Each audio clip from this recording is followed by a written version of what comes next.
Oke, bismillahirrahmanirrahim. Assalamualaikum warahmatullahi wabarakatuh.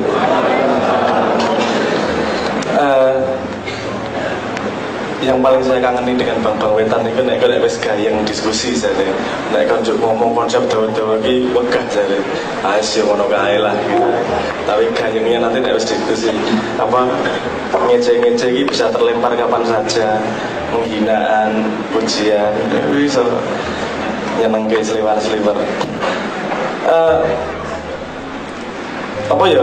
Oke, ini apa? Reposisi budi pekerti.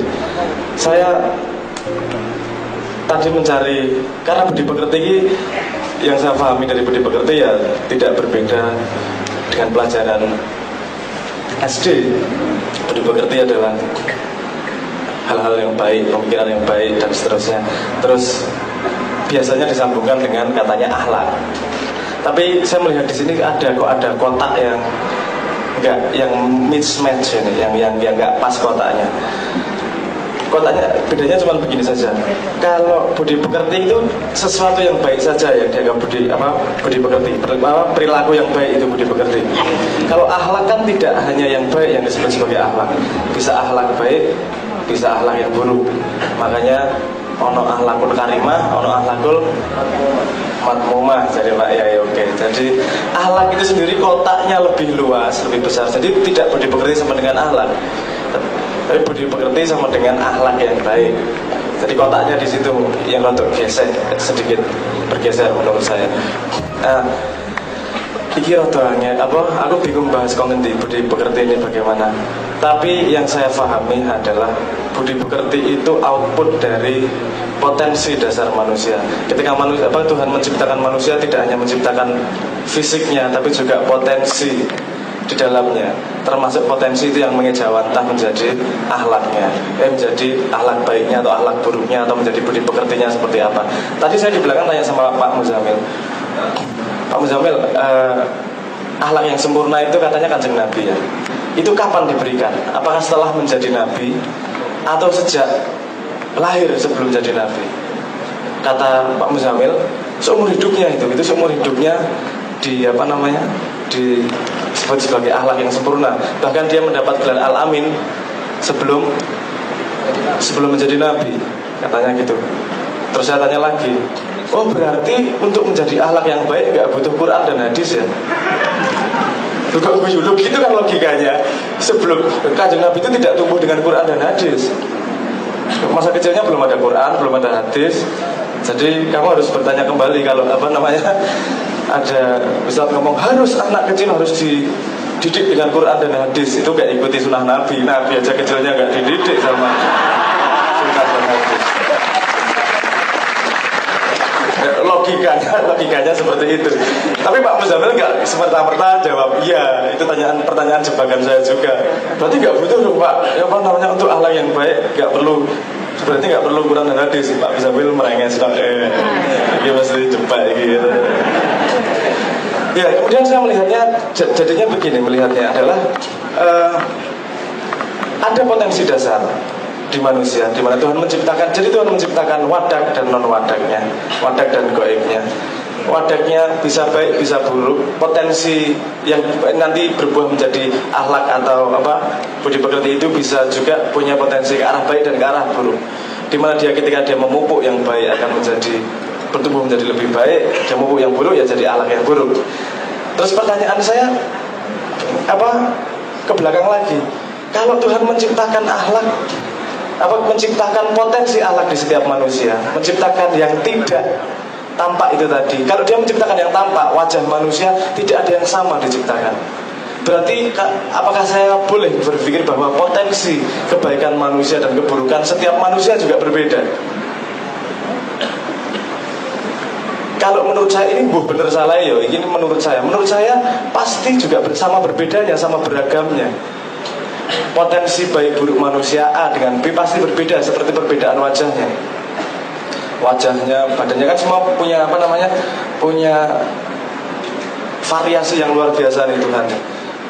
saya sendiri nek orang mungkin Tuhan gawe sesuatu hal ki padha persis, orang mungkin maha kreatif kok fotokopi copy paste kan orang mungkin, pasti ada perbedaannya pasti. Nah itu juga termasuk salah satu potensi kebaikan dan keburukan itu tadi. Terus pertanyaannya apa namanya, maju lagi, kalau potensinya berbeda, bagaimana orang bisa dihitung dengan standar yang sama atas baik buruknya? Standarnya harus begini loh, orang modalnya aja berbeda kok.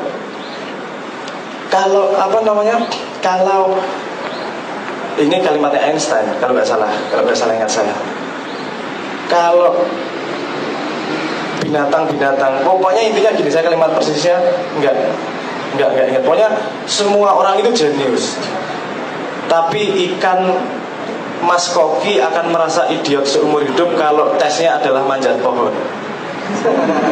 Jadi hewannya berbeda-beda, tesnya sama manjat pohon. Jadi sing apa sini Pak Mas Koki yo merasa idiot seumur hidup nggak bisa manjat pohon karena memang bukan itu bakat dia sebenarnya.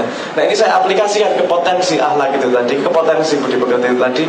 Loh, kalau potensinya berbeda-beda, standarnya di mana kemudian? Apakah Tuhan bisa apakah Tuhan adil kalau memberi standar yang sama kepada setiap manusia?